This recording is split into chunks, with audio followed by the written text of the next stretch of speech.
سلوا التاريخ كم مجدا سطرنا على صفحاته وبه تغنى. لمكين معظمين بقصة الرسول عليه الصلاة والسلام صلى نزل صحابة الكرام موجودون. النبي عليه الصلاة والسلام دي دومره صحابه کرام په دې لوی ټولي کې غږ کوي چې بلال حبشي چېرته ده. صحابه کرام هغه چې بلال راسي نبي علیه الصلاة والسلام یې غواړي. بلال راغی، بلال خو موږ تاسې پېژنو، بلال د رنګه تور انسان ده او بلال حبشي دا یو غلام پاتې شوی انسان ده. بلال حبشي دا یو د بل قوم انسان ته راغلی نبي علیه الصلاة والسلام ته. نبي علیه السلام اعلان کړي چې بلال راسي. بلال راغی د الله رسول څه قصه ده؟ وایي د کعبې شریفې دیبان ته وخېژه او اذان وکړه. ابوبکر صاحب ناسته، عمر ناسته، عثمان بن عفان ناسته، علي صاحب ناسته، دغسې په زرګونو لوی جلیل القدر صحابه کرام ناست دي، عشره مبشره ناست دي. خو نبي علیه الصلاة والسلام د بلال غږ کړي چې بلال چېرته چې کعبې په بام باندې اذان وکړي. بلال د کعبې بام ته پورته سو او اذان یې وکړي چې الله اکبر الله اکبر. ګورې په دې نقطه کې او په دې لنډه واقعه کې درس مونږ ته دا ده چې په اسلام کې رنګ ته اعتبار نشته. تېره ورځ دا خبره مونږ کړه، استاد مخکې دا خبره یاده کړله. په اسلام کې رنګ ته اعتبار نشته، په اسلام کې قوم ته اعتبار نشته، په اسلام کې نسب ته اعتبار نشته. که په اسلام کې رنګ ته اعتبار وایي نو بلال به چې اذان ته نه و پرېښی. که په اسلام کې قوم ته اعتبار وایي نو بلال به چې اذان ته نه و پرېښی. که چېرته په اسلام کې نسب ته اعتبار وایي بلال به چې اذان ته نه و پرېښی. نو ځکه دا خبره موږ کوو چې په اسلام کې نبي علیه الصلاة والسلام فرمایي چې لا فضل للعربي على العجمي ولا للعجمين على العربي ولا لأبيض على الأسود ولا لأسود على الأبيض كلكم من آدم وآدم من تراب. نبي علیه الصلاة والسلام فرمایي چې ایس عربي په عجم باندې، عجم په عرب باندې، تور په سپین باندې او سپین په تور باندې فضیلت دا نه لري، مګر فضیلت دا ده چې دا په تقوا باندې ده او ټول د آدم علیه السلام اولادۍ او آدم ته مخاورې پیدا ده. نو که چېرته په اسلام کې رنګ ته اعتبار وایي، قوم ته اعتبار وایي، بلال به چې اذان ته نه و پرېښوي. د اسلام په تاریخ کې یو لوی عالم تېر شوی ده، عطا بن ابي رباح نومېږي. دلته به مولویان به ناست وي، هغه چې هسې د حدیثو علم کړی وي یا د حدیثو د علم لپاره خپل استاد ته کېناستلی وي، نو هغوی به حق باندې عطا بن ابي رباح خبره یادونه به اورېدلی وي. عطا بن ابي رباح داسې یو کس و چې په حدیثو کې لوی عالم تېر شوی ده، خو د ده د سیرت په اړه باندې او د دې شکل د صورت د قیافې په اړه باندې علما دا خبره کوي. مورخین وایي چې عطا بن ابي رباح دا لقب د یو ټیټ انسان و. ولې دا ټیټ؟ په یو پښه باندې ګوډ و، د رنګ نه تک تور و، په یو سترګه باندې ړوند و او پزه هم کږه وه او د ویښتان یې تور ګلګوتي توپړي ویښتان یې و. د عطا بن ابي رباح دا شکل و صورت دا ډېر کمزوری و. ولیکن کله چې به د حج موسم راغی نو د وخت حاکم ولید بن عبدالملک به دا اعلان وکړ چې د حج په موسم کې که چېرته حاجیانو ته په یوه مسئله کې فتوا ته ضرورت شو نو فتوا به د عطا بن ابي رباح نه غیر بل څوک نشي ورکولی. او دغه عطا بن ابي رباح باره کې مورخین وایي چې کله دا ټول عطا به د شاګردانو په منځ کې ناست د سپینو شاګردانو طالبانو منځ کې داسې به ښکارېده لکه د معلوم چې د پوهې په ونه چې ټول کارغه ناست دي، داسې به ښکارېده. لیکن کله به چې د حج موسم راغی د فتوا حق یوازې د عطا بن ابي رباح سره و. نو ځکه دا خبره موږ کوو چې په اسلام کې تعصب دا شی نشته ده. که چېرته په اسلام کې رنګ ته اعتبار وایي، قوم ته اعتبار وایي، بل ته اعتبار وایي، نو عطا بن ابي رباح ته به چا د فتوا حق نه و ورکړی په دې موقع باندې. نو ځکه دا خبره موږ کوو چې په اسلام کې رنګ ته او د اسلام کې نسب ته په اسلام کې اعتبار دا نشته ده. ځکه بلال حبشي نبي علیه السلام د کعبې بام ته خېژوي.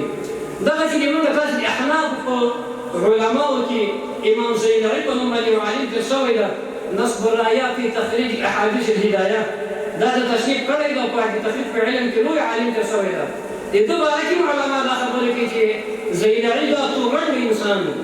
نو که چېرته رنګ ته اعتبار وایي نن په دې سټیج باندې او په دې مجلس کې به موږ نه عطا یاد کړی یو، بلال یاد کړی یو، نو امام زینعي یاد کړی یو.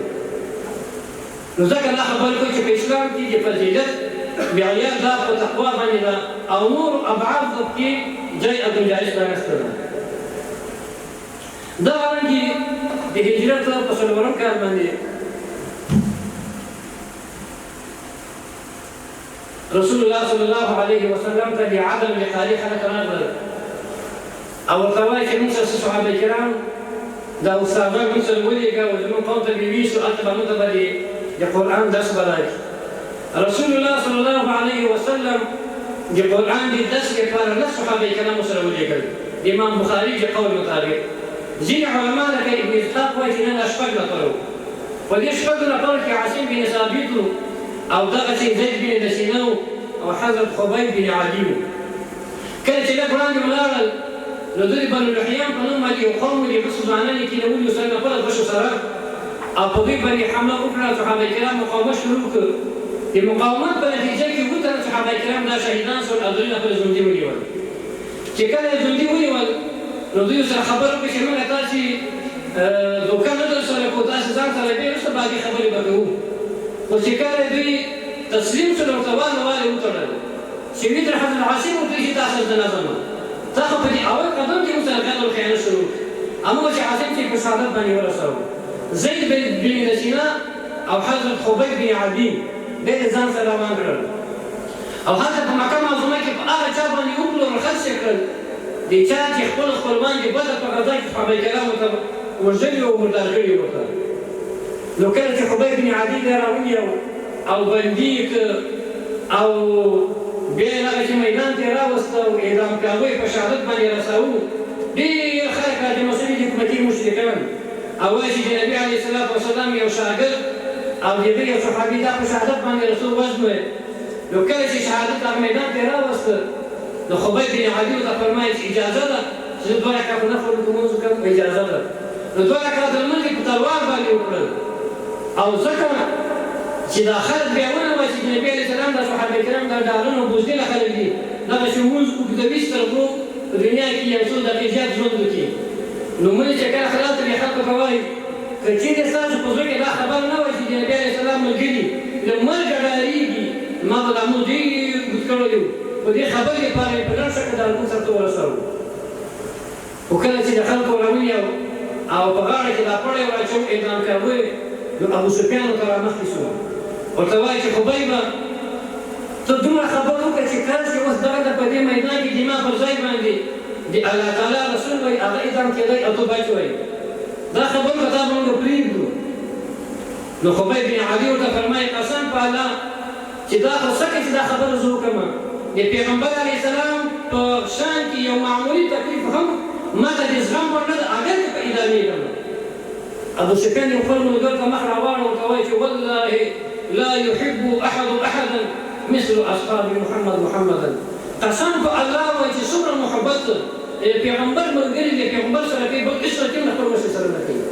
دا صحابه کرام وو. دا د نبي علیه الصلاة وسلام شاګردان ول. دا د هغه د لاس نیالګي ول. په دې موقع کې موږ ته دوه درسه دي. اول درس دا ده چې کله مسلمان بیا مجاهد او بیا د دې وخت راځي کفارو پنجو منګول ته ورغی دوه لارې لري. یوه لاره د عزیمت ده بله د رخصت ده. د عزیمت لاره دا ده لکه حضرت خبیب بن عدي اختیار کړله او کافر ته وایي چې له خپل دین او له خپل ایمان او له خپل عقیدې نه یو قدم یو انچ نه تېرېدی نشم چې هر سره باندې کوي ده دا د عزیمت لاره ده. عادت یې په شهادت باندې کې ورسېږي. لکن د دې په مقابل کې بیا د رخصت لاره ورسته ده. د رخصت لاره حضرت عمار بن یاسر دا اختیار کړې وه. یو له کفارو ونیو غالبا ابو جهل و او په سوی کتلو کې وه چې هلک یا د وزن یا د اسلام نه تېر شه. هغه ورته وایي چې د اسلام تېرېږم د کفر کلمه وایي نو خو ماته څه وایي وزن یې نه بس ځان یې نه د کفر کلمه وویلې هغوی خوش یې که نبي علیه السلام ته راغی چې د الله رسوله ما نه خو یو جرم وشو. څه جرم سوی ده؟ جرم دا ده چې کفار ونیوله ماضي وژنم او ما په خولو د کفر الفاظ وویلې. نبي علیه السلام ته فرمایي چې زړه دې په ایمان باندې مطمئن و او زړه مې په ایمان مطمئن و. نبي علیه السلام چې بات نه کوي پروا نه کوي.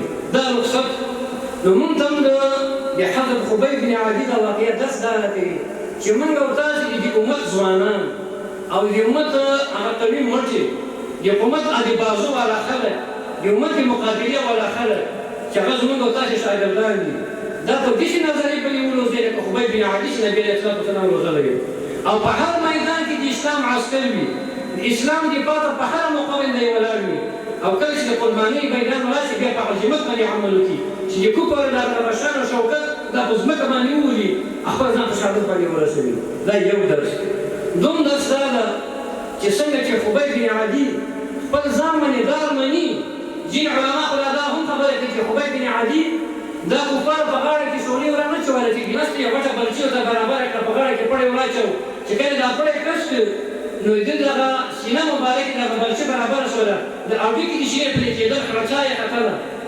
ولیکن اسلام نه تېرېږي او د نبي علیه الصلاة والسلام په شان کې یو معمولي درد او تکلیف دا زغملی نه شي موږ ته دا درس راکوي پند دا راکوي چې موږ باید خپل شاګردان او خپل دغه زده کوونکي دا داسې ولرو چې د خپل امیر او د خپل مخې سره همدومره محبت وکړي لکه څنګه چې ابو سفیان وایي چې والله لا يحب احدا مثل اصحاب محمدا لکه څنګه چې د نبي علیه السلام او صحابه کرامو د هغه سره محبت کوو دغسې موږ تاسې به هم خپل شاګردان دغسې نوځو چې د خپل امیر او د موږ تاسې امیر المؤمنین د وخت والي او د وخت رئیس او د وخت مدیر او د وخت امیر همدومره اطاعت همدومره مینه محبت سره وکړي لکه څنګه چې د نبي علیه الصلاة والسلام شاګردان له هغه سره کوو وبه تغنى تهاب الأسد وطأتنا لأننا